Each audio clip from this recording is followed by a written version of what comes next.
Hi, my name is Matt Rossell. I'm the campaigns director for Animal Defenders International.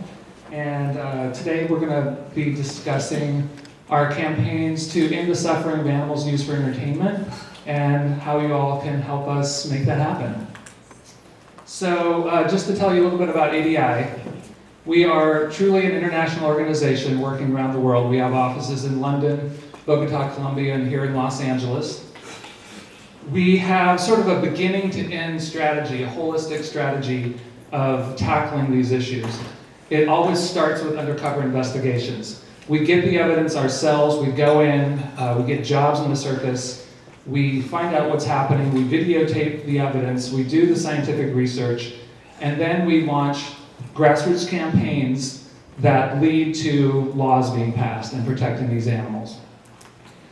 We're working both in local jurisdictions around the world for ordinances to ban animals in circuses and also nationally. And I'm going to use a campaign we had in Bolivia as an example of how ADI operates around the world.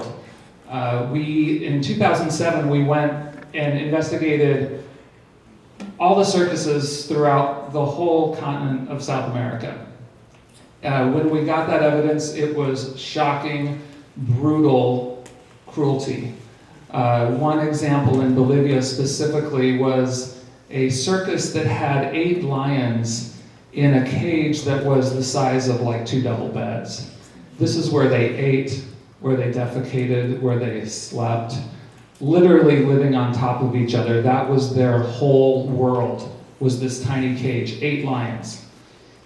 And so we started working on a law with grassroots campaigns, getting local Bolivians on board and lobbying. And it took a couple of runs at it, but we were able to pass Law 4040, which is now the world's strongest ban on circus animals. It bans all animals, all domestic and wild animals, from being forced to perform in circuses.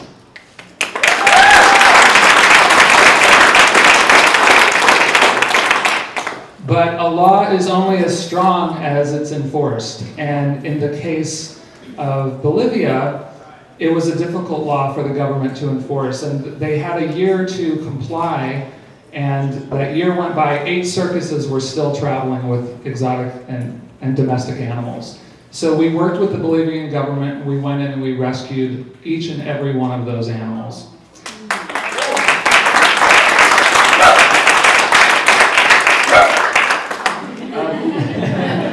That's right. It's good news. So we have secured bans in Bolivia, Colombia, Ecuador, Paraguay, and Peru, just to mention the South American countries. And we're now going back in Peru. Our current operation is Operation Spirit of Freedom this summer, and we're already on the ground there. This summer we will be rescuing all the exotic animals in Peru. We're working with the government there. It's going to be a very complex operation, a very dangerous operation. In fact, one of our field investigators who was monitoring the circuses down there had his arm broken by circus thugs. These are very dangerous people. When we were in Bolivia, a circus owner pulled a knife on our team, slashed the tires of the vehicle to try to prevent the lions from being removed from the circus. But we will be undeterred. And this is, Peru is going to be it's a lot bigger country, and there's a lot more animals. Right now our census looks like there's probably 40 lions to rescue. In Bolivia we were able to airlift 25 lions. The other animals, monkeys and some other animals that we placed in the country in sanctuary, but for the lions there was no viable option. We flew them to a sanctuary in Colorado, and that whole operation was turned into a documentary called Lion Arc, which is a really inspiring film. If you haven't seen it, please find an opportunity to watch this film. You see the transformation of these lions from these horrific situations, like those 8 in particular who were in one cage together, to now pretty much the best possible situation for a captive lion. They are at the Wild Animal Sanctuary in Colorado, each pride of lions has like a 20-acre enclosure. They have dens that they live in, and just seeing their faces and how they have changed over this process is really, truly inspiring. So,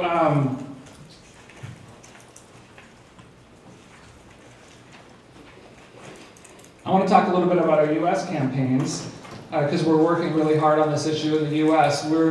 We look at animals used in movies and commercials. We're looking at animals. We have a No Fun for Elephants campaign, which is specific to elephant rides, where they're providing rides for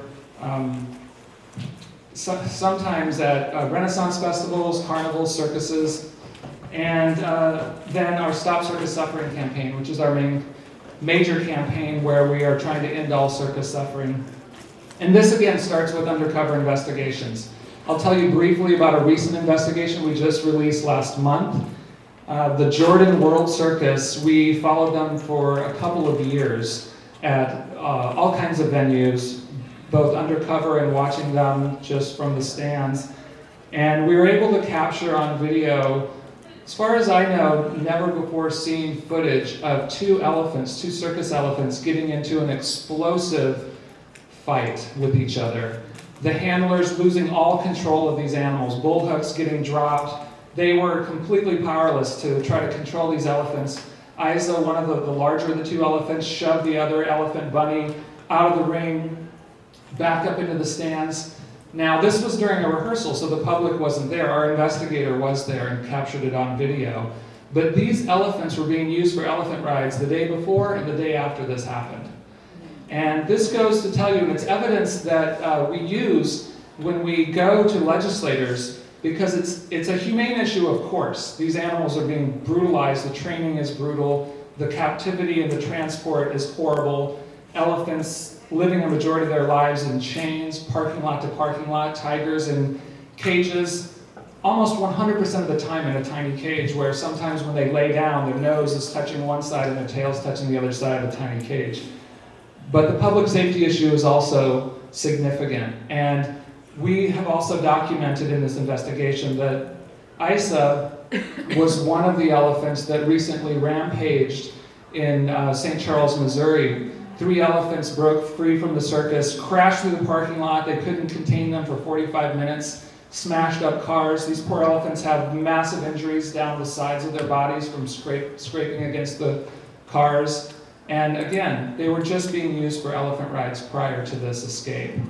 So another investigation, and this trainer in this most recent investigation, Habib Omar, we also captured him on video using electric shocking devices, both right before the performances and during performances. This is happening right under the eye of the public because it's a little tiny device in his pocket, and people just think, oh, he's touching the elephant. No, he's shocking the elephant with a device that can deliver like 1,000,000 volts of electricity or more. And this domination is, part of the problem. There's no nice way to train an elephant or a tiger. They're wild animals, and around the world, this is what we see. It's, I don't want to go into too much detail because I want to give everyone time to speak, but we have another investigation of Hall's bears. Just briefly mention these poor 5 bears are traveling in tiny jail cells, basically in the back of a trailer. 95% of their time is in this little cell. They're banging their head and circling in these tiny cages, windowless, no air conditioning, just a few noisy fans.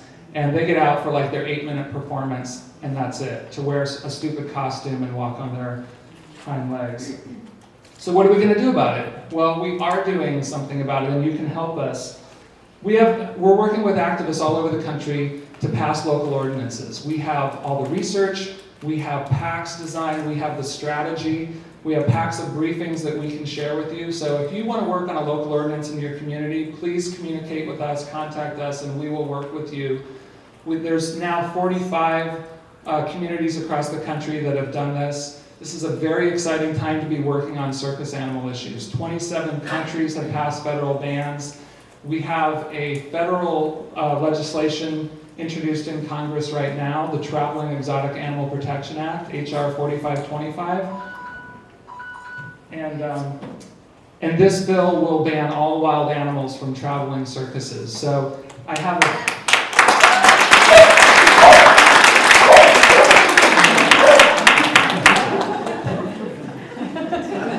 a lot of people will look, and I'm going to wrap up quickly, but a lot of people will look at these other countries and go, well, how can Bolivia do this, and why can't we do it here?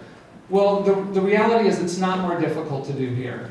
We have to work hard at it. It's difficult to pass a bill everywhere, but we will do it. This is one that we will win on, and we need your help. The week of July 21st to the 25th is a week of action for this bill, TIPA. And we're going to need all of you to be contacting your member of Congress, calling and emailing them. So I have a few of these leaflets, but if you get one, it has the website that has all the details of how to participate. You can sign up on the back of the room for our e-alerts. Please do that. We need to keep in touch with everyone. We need all your support. And otherwise, stop by our website, stopcircussuffering.org or .com, stopcircussuffering.org, and you can get all this information about how to get involved. And it's just a matter of time. We're going to win this one, and it depends on how hard we work on it. So please help us.